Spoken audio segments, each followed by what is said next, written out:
What?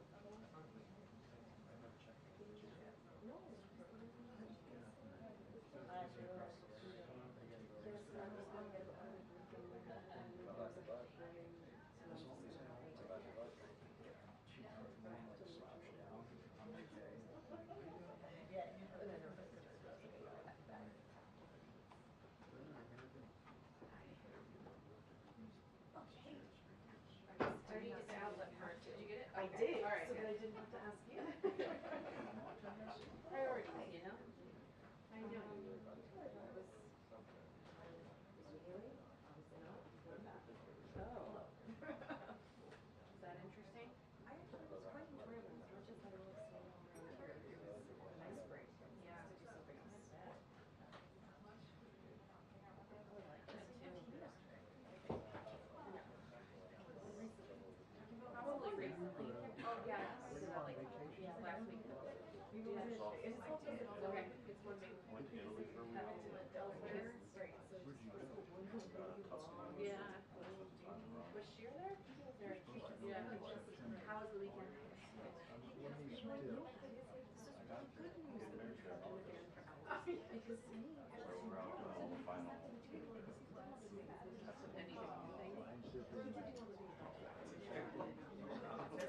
Yeah. I said, like, this was like the third time he'd said, no, guys, this is Have you met Sonia? Yeah. Hey. We've been acquainted. Have you met Steve Holland? Steve We just met. We just met. Really When did the Hawkeyes play next? Tonight, 8 o'clock. All right. I'll be on it. I'll be on it. I was there. They stressed me out. They stressed me out in the first quarter of their first round game, but then it was all hunky-dory. I'm from Iowa City. So it's huge guys. And this is like, we haven't really done like great at a sport. I mean, we're always like, we're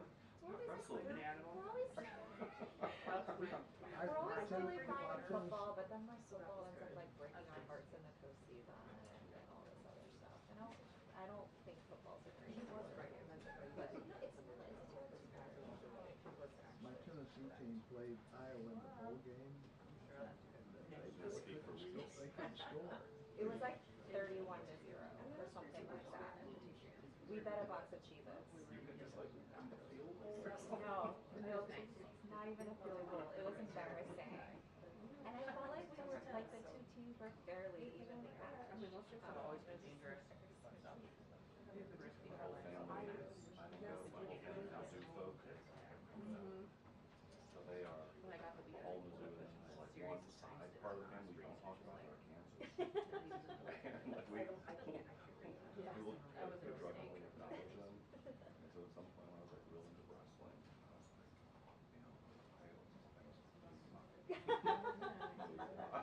So you end up going to Zoo? no, I didn't. Okay. Yeah, as long as it's no. My goddaughter's there, my cousin's there, like they're all Mizzou folk. Yep.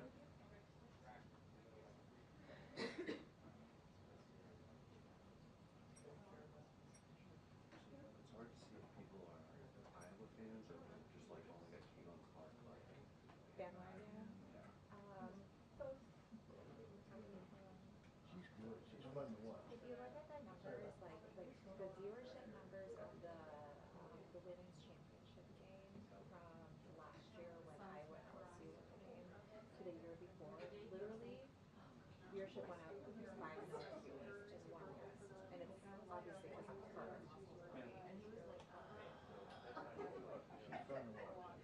I remember seeing some fun marketing thing during like the age of Ronda Rousey in the UFC. Talking about like almost women's sports never get like a name and create a narrative around. And like it's like when you do that, the viewership is the same, higher, whatever. But it's like, and they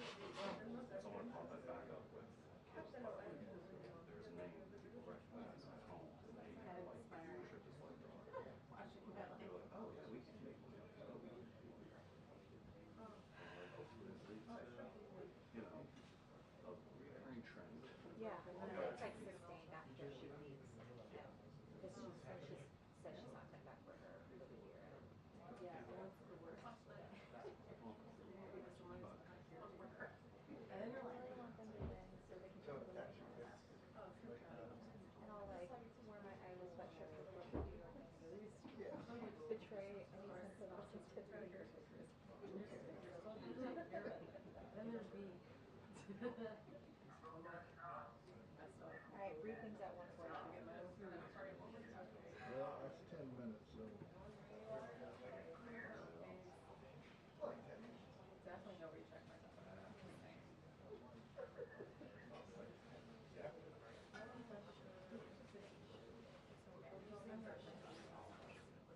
Oh, we got Kirby's joining.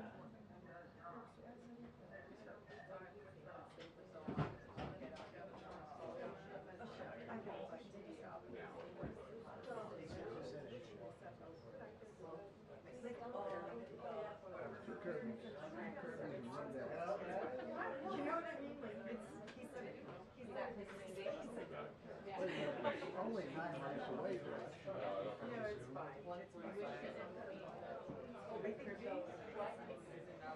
It's at 1:45 at Kirby's.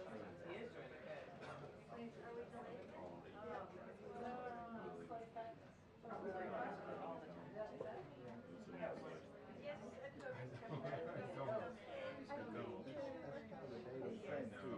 I probably should be more curious. I want to wait among everyone else. I haven't like listened to system or anything. I'm trying to. I'm very excited about it. Seems like I know, it's the opposite way. You're ready for whatever. You know where to find me. You know where you're going?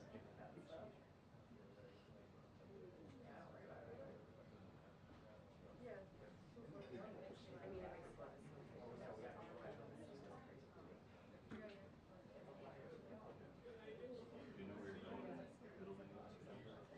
Some of this is almost cooked up.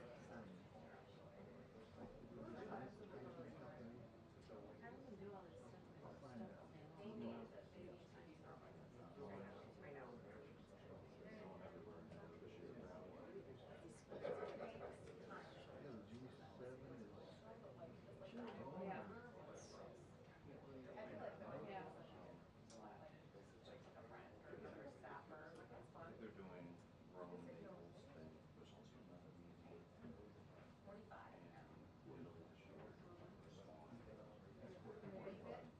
year. My wife, I'm calling it. Going up and down. Mr. Is it? Apparently, work on it.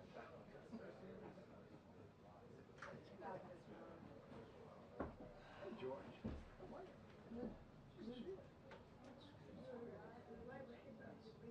No, we're so. Except I had no idea the influence I had. I spent one evening with the tea shop, and he goes back to Dublin and quits the damn job. What did you tell her? I know, it's something I said. I don't know. You say you're losing it, sir. You're clearly losing it. Actually, my favorite was he turned to me at one point in the evening and he said, do you know anything about the history of the club? I think you might have come to the right person. That's good. He was fun. He's a nice guy. He's not a typical Irish ball, but he's not good at small talk. He's not gregarious like most Irish balls. He might be saying, remember, somebody like that. Well, he was clear from I went and read some of the Irish news coverage yesterday, and it's clear that his husband doesn't like the club. Oh, okay. Okay, well, fair enough. That happens. And he said something about maybe I started too young, because I think he was 28 when he was elected. Interesting. I did. The one time he perked up was his mother is from Dungarvan, a small town in County Waterford, and my grandfather came from Dungarvan, so he actually perked up at that.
Jim Crow said it was me.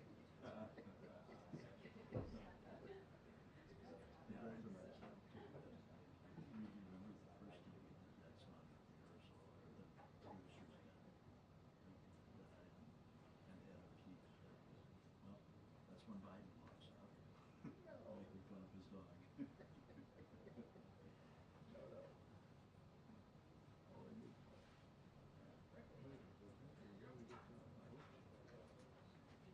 I heard somebody say, yeah, oh, sorry.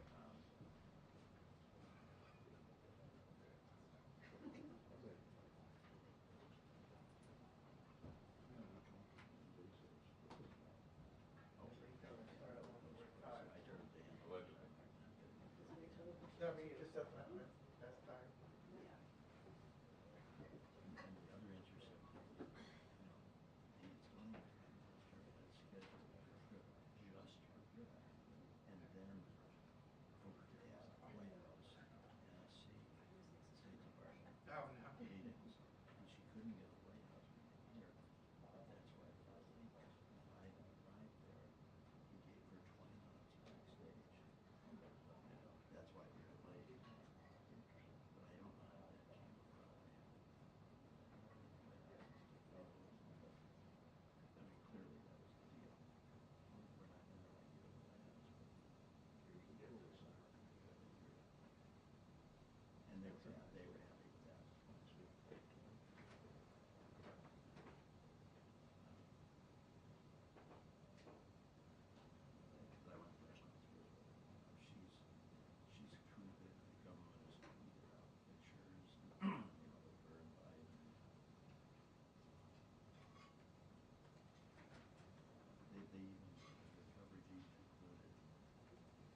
They were congratulating you. Tennessee basketball. That was a really second note. No offense, my general sales story, like I'm not really very decent for you.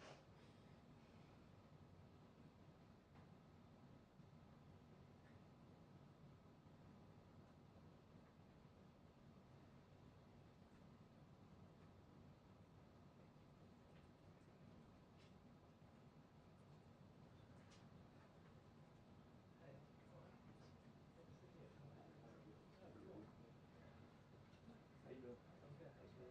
How's your chef? Saw some live on music last night. Over at the New Atlantis. Okay. Here at 9:35. Yeah, okay. Definitely. Watching basketball. Yeah.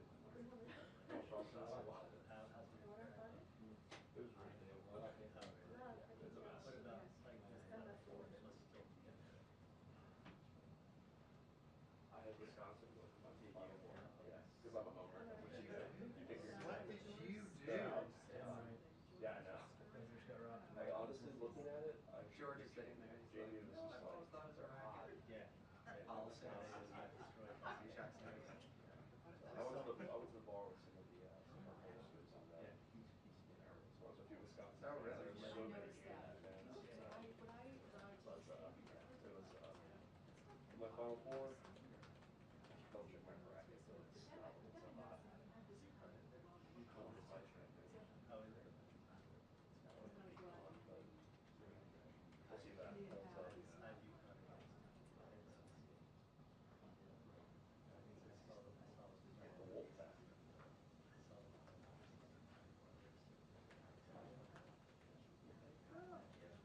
Those are the picks you need to make. My buddy's a Longwood. He went to Longwood. We watched that. There's one season they played Oh, is that 1 versus 16? North Carolina or something. It's lopsided. How do you get yourself there? At least this school turned it ultimately it's not, so I pulled it by Gary said in Wisconsin and not as it was so. So we have a floor. Yeah. Yeah. Well, I know this right to both sides. yeah. That's what Priscilla was saying. Well, yeah, I've got a few years, so we'll I'm gonna get some video in here. Yeah. Do all the fun stuff.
Still missing 3.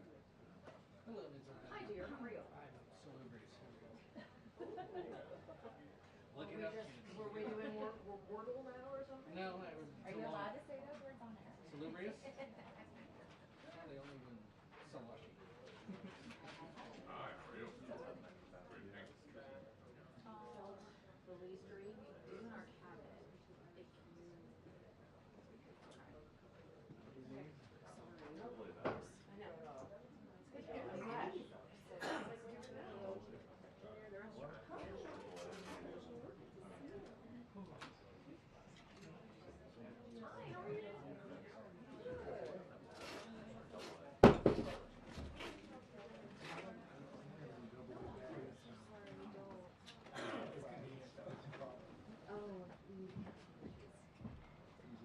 All right, good afternoon, everyone.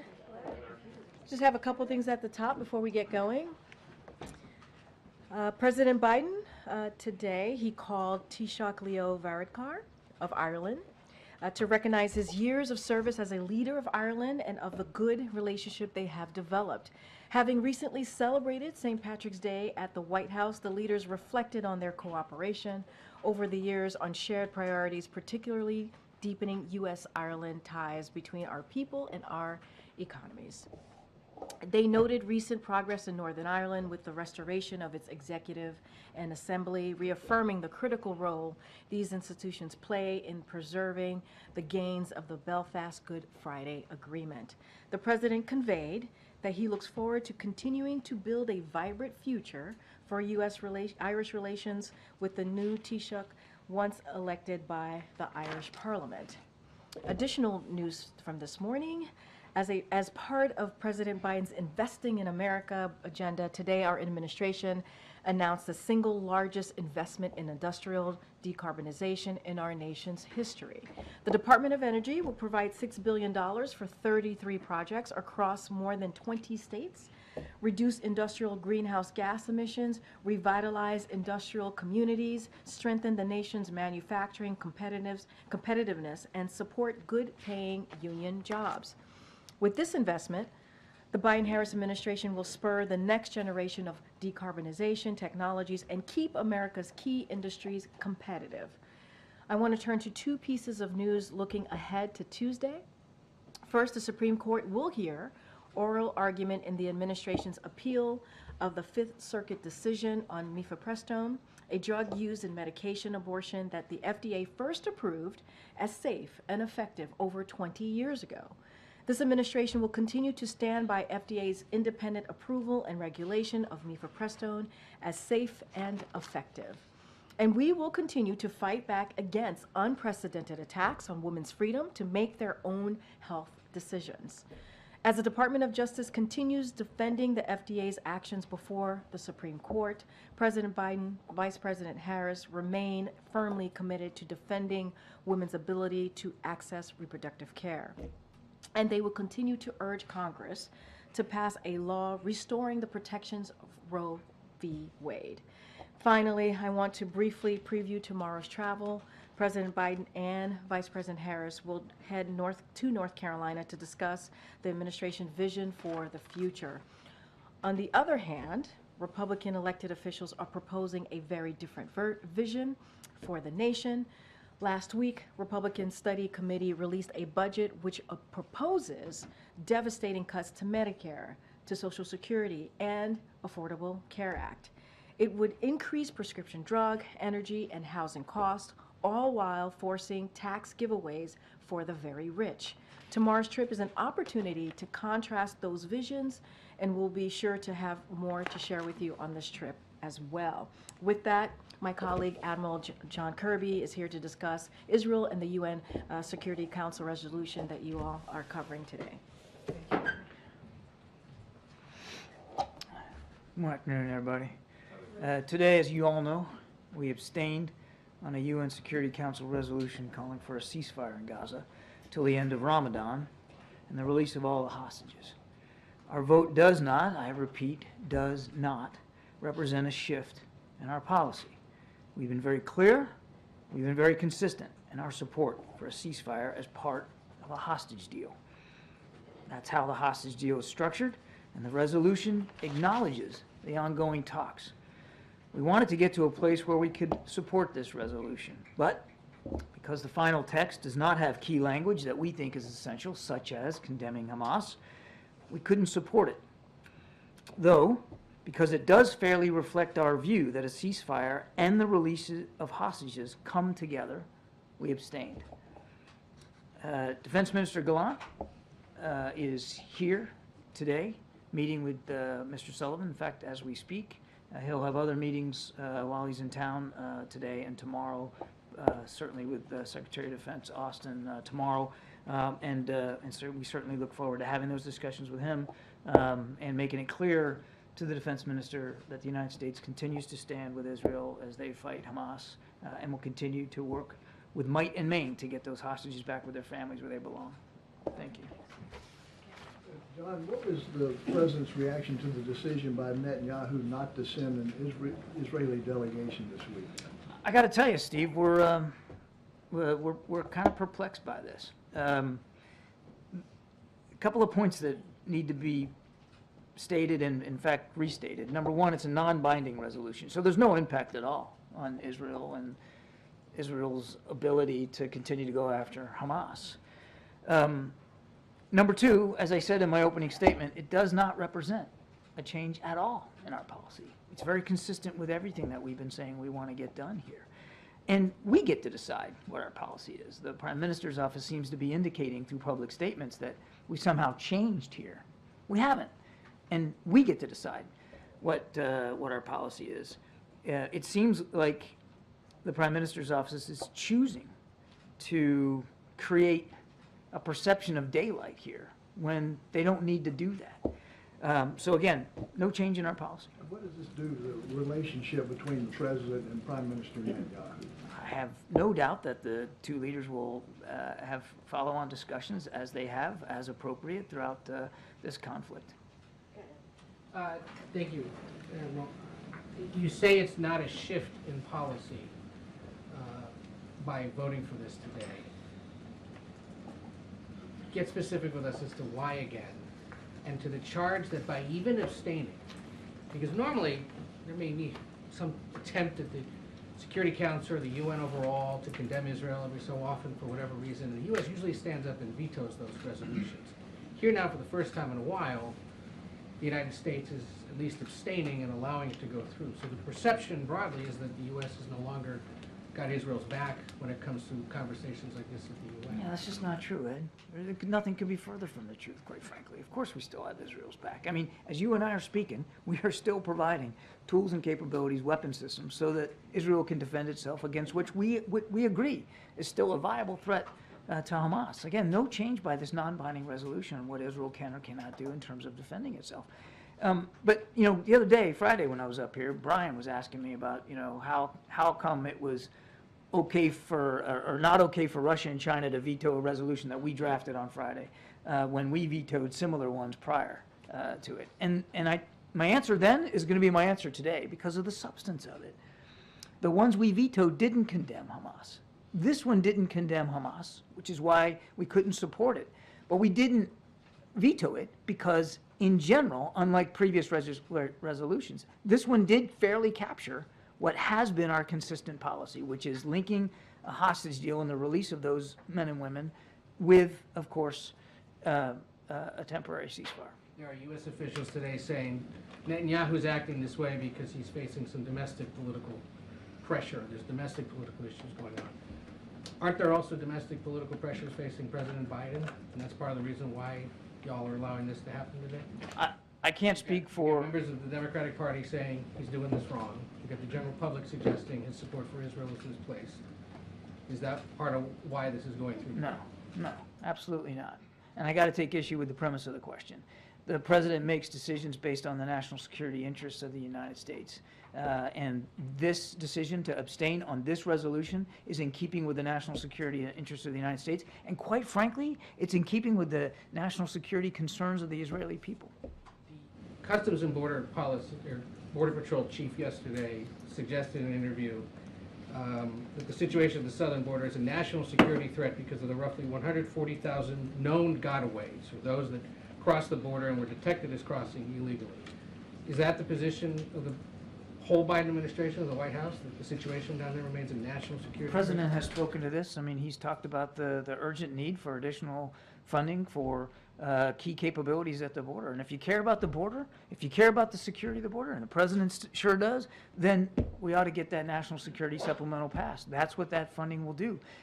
There's only so much that he can do through executive action. In order to get more resources, to prevent more people from getting in illegally, you got to have funding. But a national security threat is going a little further than the broad concerns of the president, and more specific. DHS monitors all available intelligence at the border every single day, and we're certainly aware that there could be national security threats that can arise at the border, which is why we're arguing so hard to get additional resources and capabilities down there. Two questions on Israel. I know you said earlier today that the meetings with Defense Minister Gallant weren't necessarily supposed to be a replacement for the delegation that was supposed to come here this week, but how much of those conversations with senior officials naturally become about alternatives to Rafa, what the intent of the meeting was supposed to be this week? Well, I also said I fully expect that Rafa will come up in the context of these conversations, the one he's having with Jake right now. I think he's going over to the State Department this afternoon, and of course at the Defense Department tomorrow. Absolutely, I think we'll have an opportunity to talk about Rafa, but it probably won't be a full replacement for what we were hoping to do with a broader, larger delegation of Israeli counterparts. That said, and I also said earlier today that just because this meeting is now not going to happen doesn't mean that we aren't still going to look for an avenue and an approach to be able to share those alternatives with the Israelis. And following up on what Steve asked, doesn't this whole episode speak to a pretty poor state of relations between U.S. and Israel right now? And how much is the president losing his ability to influence Bibi Netanyahu with everything that's happening? Israel's still a close ally and a friend. The defense minister is here as we speak, just in the other room. We still have a very close relationship with our Israeli partners and with the government in place. As we've said many times, it doesn't mean we're going to agree on everything, and by goodness, we don't. But that's what friends can do. You can disagree, you can have those conversations, but we all recognize how important it is that Israel still be able to defend itself. At the same time, making sure that humanitarian assistance is getting in, civilian casualties come down, and we get those hostages out. Thanks, Admiral. Just following on that question, how would you characterize the relationship in specific between Netanyahu and President Biden, since he didn't call President Biden to notify him about the cancellation of this delegation visit? Is their relationship at a new low? I wouldn't describe it that way at all. I don't really have much more to add. I think I got the same question on Friday. These are two leaders who have known each other for going on now 4 decades. And they haven't in the past agreed on everything, and they don't agree on everything right now. But they both agree on one really important thing, and that is the importance of the state of Israel, the importance of the security of the Israeli people, the importance of making sure that an attack like the 7th of October doesn't happen again. But is the president concerned about that Rafa invasion now moving forward in a way he doesn't want it to, since he's not able to have this? We have the same concerns about a major ground offensive in Rafa that we had yesterday and the day before. And just lastly, an administration official said there could be domestic political reasons for why Netanyahu responded in the way he did. Could you elaborate on what those domestic issues in Israel could be? No. Admiral, is it your expectation that the defense minister has with him the kind of operational details you've been looking for on a potential Rafa mission? Do you think he possesses that, and would that likely come up in the meeting? Oh, he's at the top of the chain of command of the Israeli Defense Forces, so we're quite certain that he has enough visibility on what their thinking is about Rafa to be able to share that if he chooses to. Does the president feel the delay of this other delegation meeting that he wanted? Is there a sense that there is an urgency in terms of lives when you're considering humanitarian crisis we've talked about, potential for military operation? Does he view this kind of a delay on that sort of meeting as potentially causing much further harm to those in Gaza or this very delicate situation? Well, there's 2 ways to approach that. I mean, one is we haven't seen any indication that the Israelis are imminently getting ready to conduct a ground operation in Rafa, and we have not seen their plans for that, operational plans for that. So there's no, just to be clear, there's no sense right now that this is about to happen in coming days. Now, when it would happen is, of course, be up to the Israelis. But so, just in terms of timing, it seems like they're a ways off here from actually moving into Rafa. That said, does the president feel a sense of urgency about the suffering in Gaza? Absolutely, which is why we've been pushing so hard to get additional crossings open, get more trucks in, even while we're negotiating for a hostage deal, still trying to do everything we can to improve the humanitarian situation on the ground, continuing to do airdrops. Now we've got this temporary pier that's at sea, moving its way over to the Mediterranean as we speak today. The president's put a lot of energy and effort, and made the team put a lot of energy into effort into alleviating that suffering. Yes, there is a keen sense of urgency. Thank you, Admiral. Now that the Israelis have canceled this visit, is the U.S. moving closer toward withholding or conditioning weapons to Israel? Is that something that Secretary Austin might raise during his meeting with the Israeli Defense Minister tomorrow? I'm not going to get into hypotheticals and speculate about that one way or the other. Why does the administration believe that the right path for the U.S. here is to conduct these airdrops, to build this pier, but not to leverage everything it can, including conditions on weapons, to open up more land routes and better protect civilians in Gaza? I would take issue with this idea that we're not leveraging everything we can. First of all, it's not a leveraging exercise. It's not about trying to use some sort of power dynamics here with our good friend and ally Israel. It's about helping them defend themselves.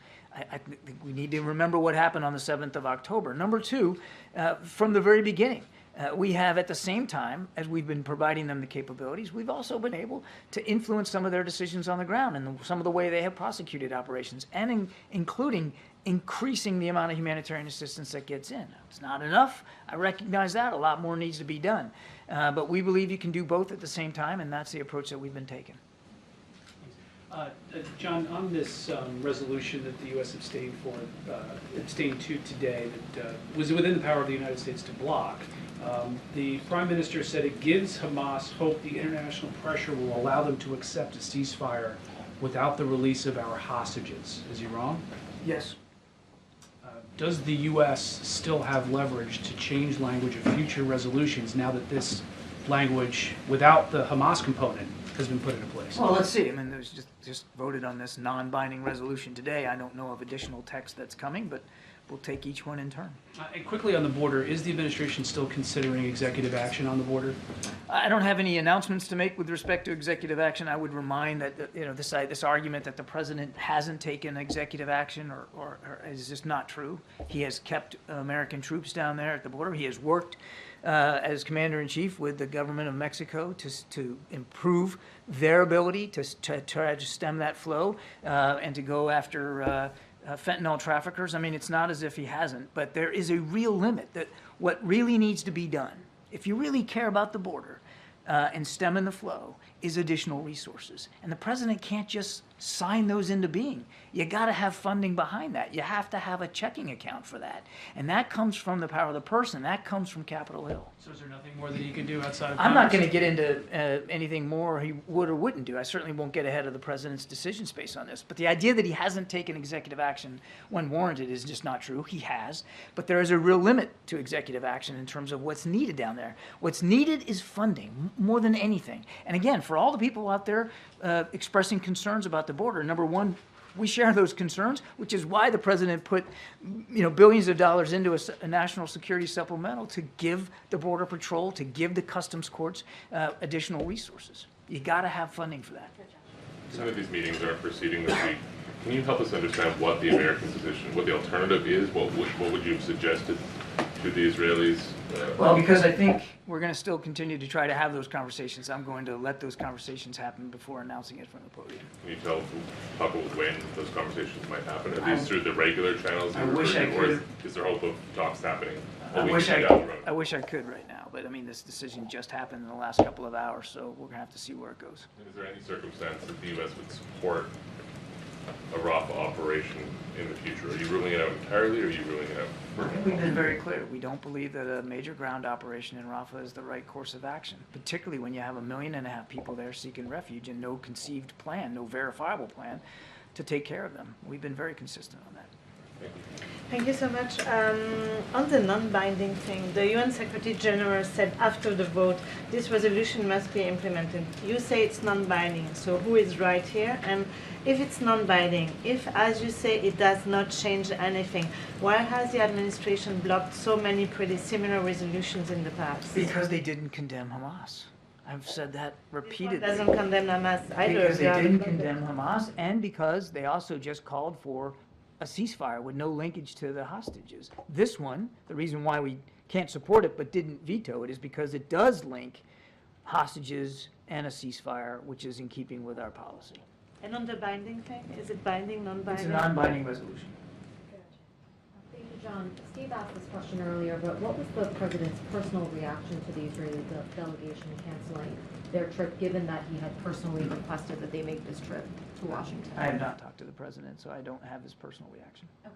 On the UN Security Council resolution, if there were to be language added to it, updated to it, that condemns Hamas, would the U.S. support that resolution? Is that what you were That's saying? pretty speculative, MJ. I don't know if I can go there. I mean, this one just passed. As I said, it's a non-binding resolution. I don't know of any additional text that's coming up before the Security Council, so I don't want to get ahead of where we are right now. Well, you were specific about the language and the reasons in the past for vetoing it and now just abstaining from it. So I'm just wondering if the language were to be updated to... I know of no plans to update the language that was just passed this morning. So again, we'd have to, if additional text gets brought before the council, then I guess we'll have to examine it like we do every time. But I don't think it would be a useful exercise to speculate on language that doesn't exist right now. And then just finally on the ground incursion into Rafa and talking about alternatives to that, are U.S. officials basically envisioning, you know, highly precise, targeted military operations as opposed to a major military operation? Can you just talk to us a little bit, even if it's in broad strokes, about what the administration believes is possible that is an alternative to a ground incursion into Rafa? The way I would put it is that based on our own experience going after terrorist networks, places like Iraq and Afghanistan, Somalia, places in the Sahel as well, we feel like we've learned a lot of key lessons. Now, you know, not everyone applies to Gaza. Gaza is a unique environment. You've got meters and meters of tunnels under the ground. You've got a much more urban environment, very densely populated, small geographic space. So you got to be careful in terms of apples and oranges here, but we still believe that we have learned some key lessons about how to dismantle a terrorist network, how to decapitate its leadership, how to starve it of resources, how to put pressure on its fighters on the battlefield. And we were looking forward to, and I think still are looking forward to having the opportunity to share some of those lessons and perspectives with the Israelis. Now, what exactly that would look like, I'd really rather not go into it from the podium. But that's a kind of idea that we can expect U.S. officials to discuss with their Israeli counterparts. I mean, even today with Minister Broadly Galan. speaking, yes. And we'll see what the conversations with the defense minister look like here. Again, he's talking to Jake right now, so we'll have a readout of that, of course. And he's, again, more discussions over the next day and a half. We'll obviously expect a key part of these discussions is going to be how we're going to continue to support Israel. So let's not forget that. I mean, this was a pre-scheduled, long-scheduled trip by the defense minister, largely to talk about how the United States is going to continue to support Israel and the tools that they need. But I certainly would envision, in the context of what happened this morning, with the Israelis canceling that delegation, that we'll take advantage of the opportunity to also talk about Rafa. Thank you. Thank you. Has the president spoken to the prime minister today, and does he have any plans to? No, and I don't know. Okay. And will he join any of these meetings now with Gallant, given the latest that's happened? I know of no plan to have him join the meetings with Defense Minister Gallant. Okay, and then finally, before the meeting with Jake Sullivan today, the defense minister, he stood out in front of the White House, he delivered a statement, he said, "We will operate against Hamas everywhere, including in places where we have not been," end quote. So it seems that they expect to discuss Rafa as well. What leads you to believe that they're open to these other alternatives that you're laying out, or that the U.S. could even walk them off of an operation there? They had agreed to send a delegation to Washington, D.C. a week or so ago. That expressed some interest. Now, they canceled the meeting because of what happened at the UN, but our indications at the working level are that they are interested in hearing our perspectives. So we'll see. Thank you. I have a technical question and another question. On the technicality, you said the resolution is not binding. Is it non-binding, or is it binding but not enforceable and no consequences for Israel, for example, if they don't abide by the ceasefire? My understanding is a non-binding resolution. Okay. Are you aware of reports that Palestinian women were sexually harassed and some even were raped in Shifa hospital by the Israeli army? And have you seen also videos of Israeli drones targeting civilians in Khan Yunis? And if you're not aware of these incidents? I am not. This is the first I'm hearing of that. I mean, if those are troubling allegations, obviously troubling reports. The State Department confirmed one of them. Let me take the question back. Okay, See if we get you a better response. Thank you, Admiral Kirby.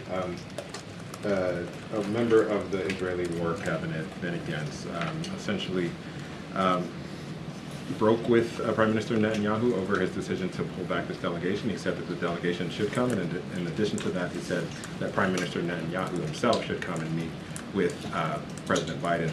What's your reaction to that, and is there a sense that the War Cabinet is not unified as it was? That's the first I'm hearing that Minister Gantz made that remark. I would certainly respect his desire to, his right to speak to his comments one way or the other.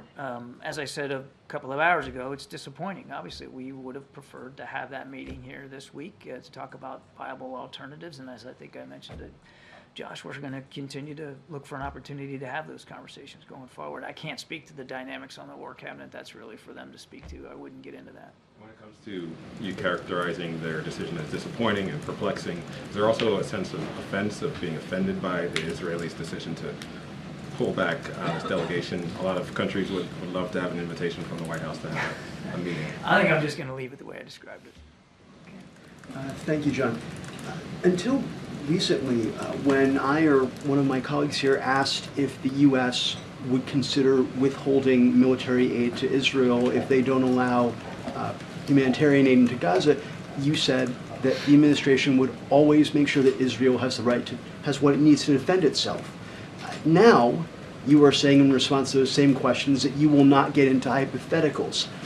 Should we read anything into that, that now this is something that is being considered or discussed within the administration, that it is now a hypothetical being batted about back behind you in those rooms? The short answer to your question is no, you shouldn't read anything more into it than what I'm expressing. Even as we speak, the defense minister for Israel is just a few steps away, meeting with our national security advisor in a long scheduled meeting, which was in part designed to talk about what we can continue to do to help Israel defend itself against a still viable threat. You can still do that.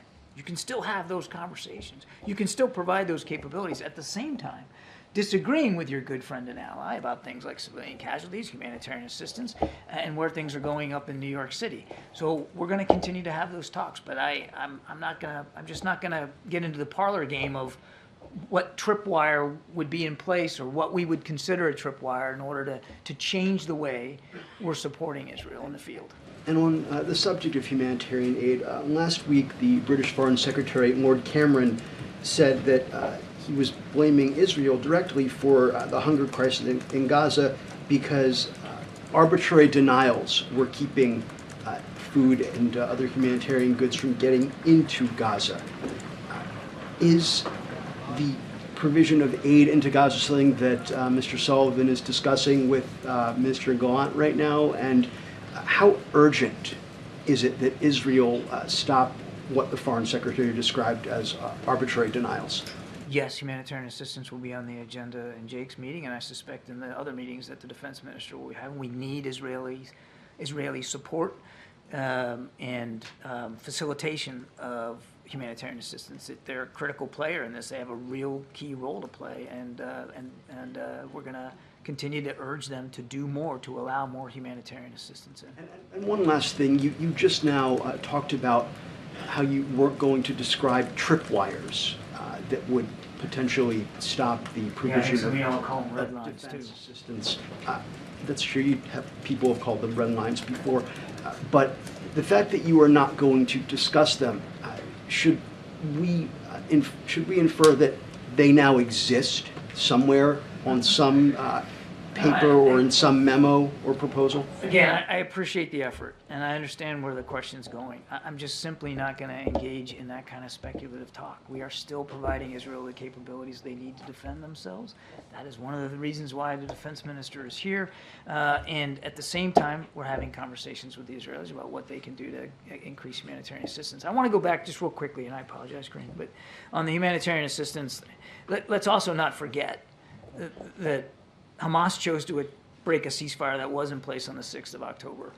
They precipitated the conflict, and they continue to hide behind civilians in civilian infrastructure, including in hospitals.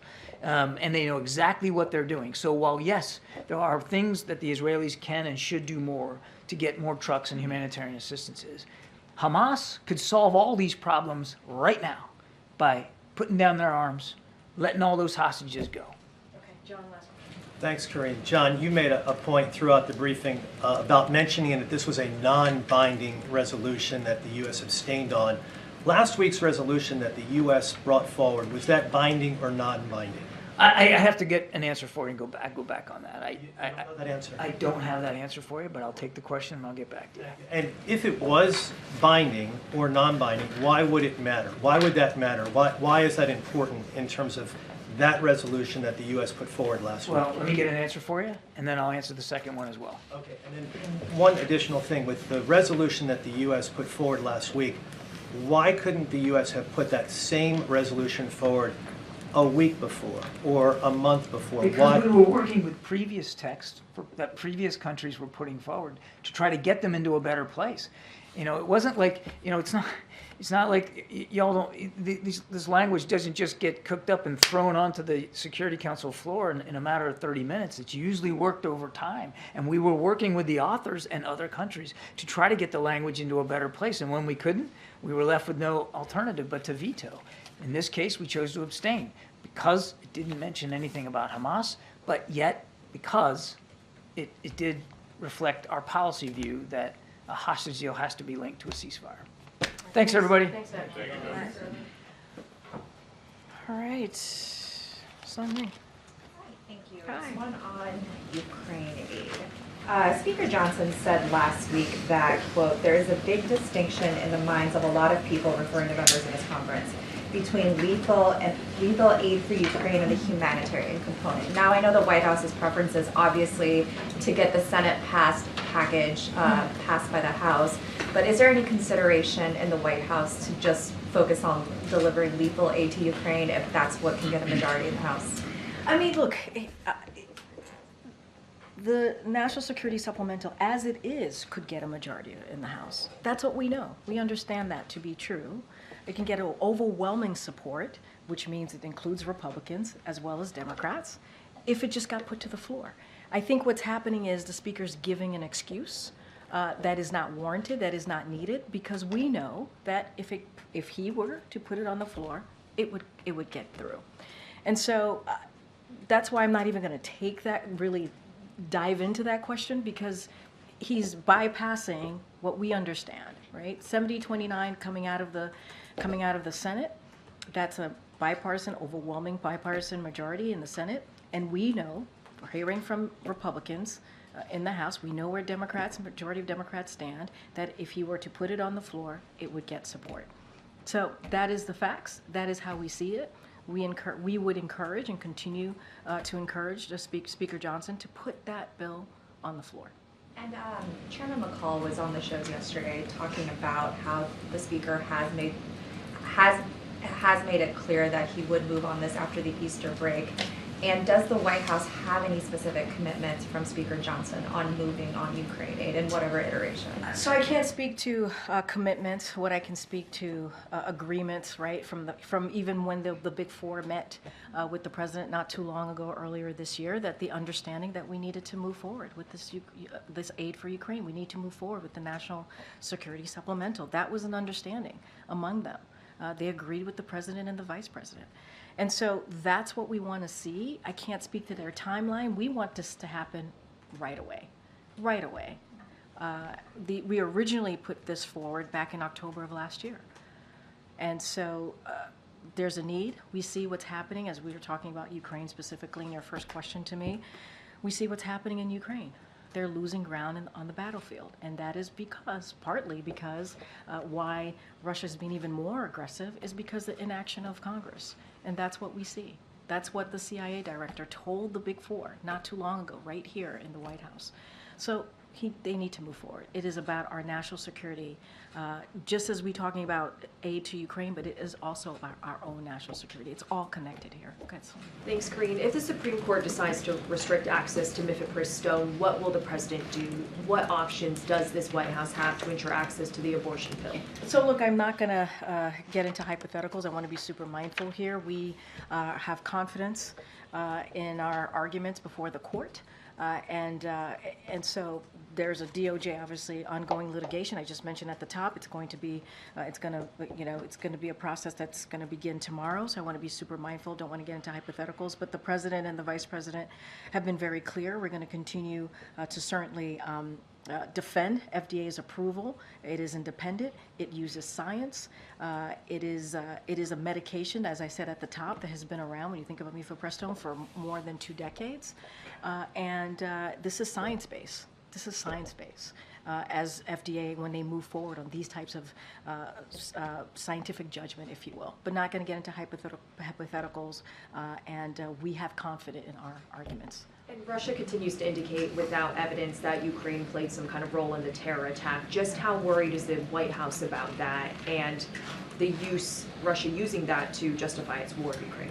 Look, we've been very clear. You saw our statement from over the weekend. This was a terrorist attack that was conducted by ISIS. Mr. Putin understands that. He knows that very well. And look, there is absolutely no evidence that the government of Ukraine had anything to do with this attack. We've been very clear about that. I do want to step back for a second and offer up our deepest condolences to those who lost loved ones, those who are injured because of this horrific attack. We continue to strongly condemn the heinous terrorist attack in Moscow. And we said this before, that we, in early March, the United States, this government shared information with Russia about a planned terror attack in Moscow. We were very clear about that. On March 7th, we actually informed Americans in Russia did a public advisory, to be more specific. And, ISIS bears the sole responsibility here. The sole responsibility, and Mr. Putin understands that. We shared that with their government, and so there is no evidence, absolutely no evidence that Ukraine was involved here. How did you go about sharing that information? I'm not Was it gonna- through the State Department, U.S. Embassy? I'm just not going to embassy? get into specifics. The U.S. government shared that with Russian authorities, and I'll just leave it there. What do you make of Russia's decision not to act on that warning? That's for Russian authorities to speak to their own security operations. That's for them to speak to.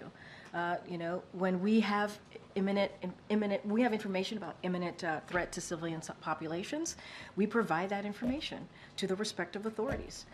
And that's what we did. We did that in early March. It is up to Russian authorities to speak to what they do with that, what they did with this particular information that we provided early March. Thanks, Karine. I wanted to ask you about former RNC Chair Ronna McDaniel being hired by NBC News. Given that this is a White House that has condemned lies about January 6th, condemned lies about the 2020 election, what do you make of the network hiring somebody who participated in a phone call, pressuring Michigan officials to not certify certain votes? So look, we're always very mindful about personnel decisions.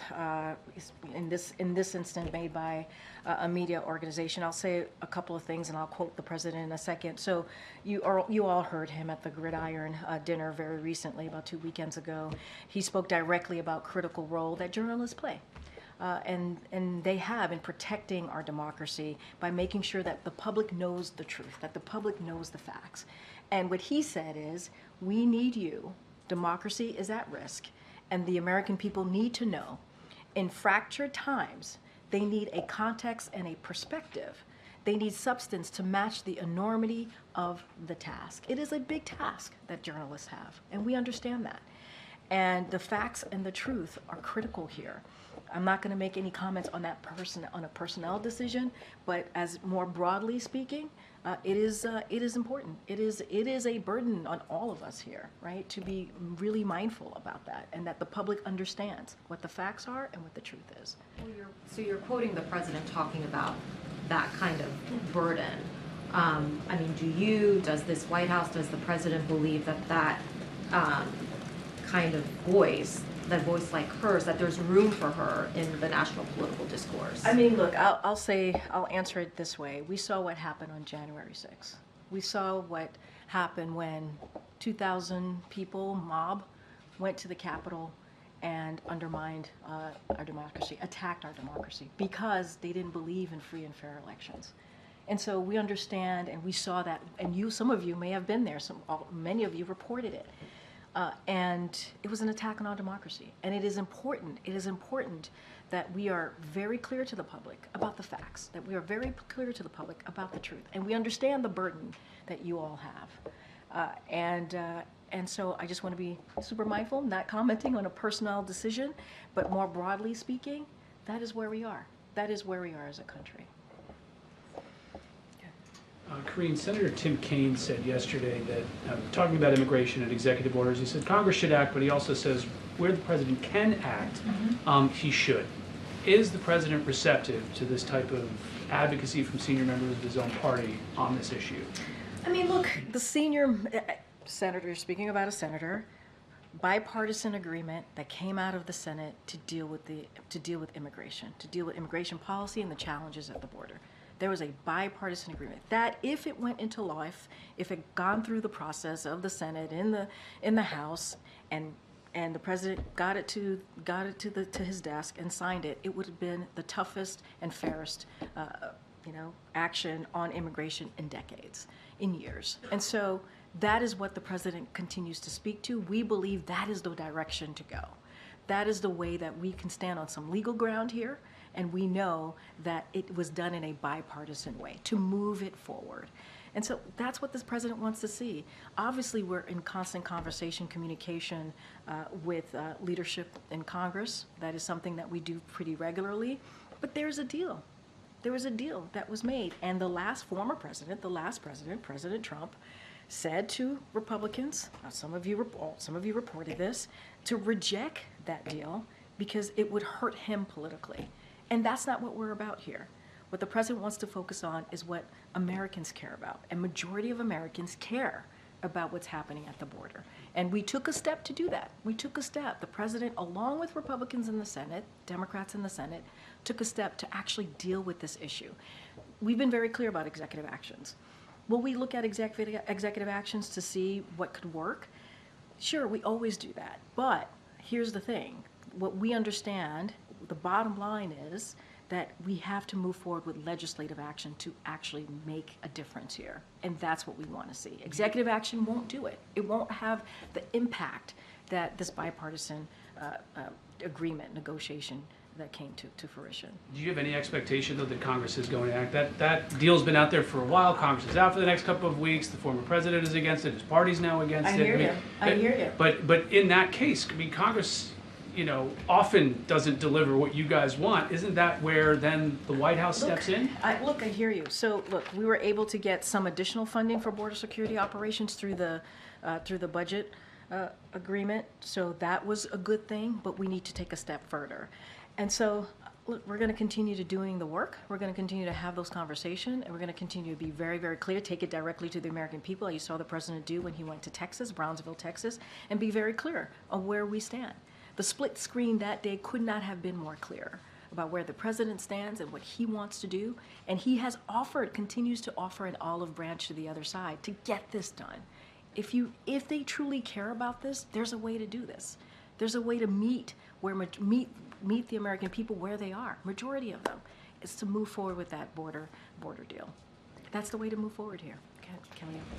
President Biden has recently talked about Donald Trump's financial issues in jest at fundraisers and so forth. Today there was action reducing the amount that Mr. Trump has to put forward in order to stave off the judgment as he continues it. Does the President have any comment on that, and also the setting of an April 15th trial date in one of the cases involving the former So I'm going to be super careful. It's an ongoing matter, so I'm not going to speak to it. And I'm sure the President will have opportunities to speak to it himself, and so I'll leave that to him. I'm just not going to speak to that particular or any ongoing litigation or case from the podium. Can I ask a bit about whether you can share any preview ahead of the Japanese Prime Minister visit on April 10th? And in particular, has the government been in touch with the Japanese government on the Nippon Steel, U.S. Steel deal? Or has that been not a subject that's preceded this visit? So, look, I don't have, I've seen the reporting. This is the FT reporting that you're speaking to? Or That's linked to it, that Yeah. there be some sort of, whatever you can share on that is great too. Yeah. But I mean, more broadly, have the governments discussed this steel deal at all? So I just don't have anything to share. Obviously, that visit is just in a couple of weeks. We'll certainly, there's going to be many items on the agenda to discuss. I just don't have anything to share on that particular question. Okay. Great. Yeah. Yeah. Thank you. At the end of the week, it will be 1 year that Evan Gershkovich was detained. Is there any update on the negotiations? I wish I had one for you. I really do. I wish I had an update on Evan. I wish I had an update on Paul. As you know, we have been really focused on getting them released, and we have been, it is a priority for this president. I just don't have anything to share at this time. All right, guys, I have to go. Go ahead, Emily. Thanks, Karine. I just wanted to check in and see if the President or First Lady reached out to the British royal family. I know cancer is a personal issue to them, and did they call or write a letter? Or? So I think you saw the President's tweet. Is it a tweet now? Whatever it is. Post. The President's post. Obviously, our hearts go out to Princess Kate and her family. We understand it's a difficult time. As you know, this is something that the President and the First Lady understand very personally. I don't have a call to read out to you, but certainly we wish her a full recovery, and our hearts and thoughts are with her and her family during this very difficult time. As you know, she has little children, and I do not want to even imagine what they're going through right now. With that, folks, we'll see you on the road tomorrow. Thanks, everybody.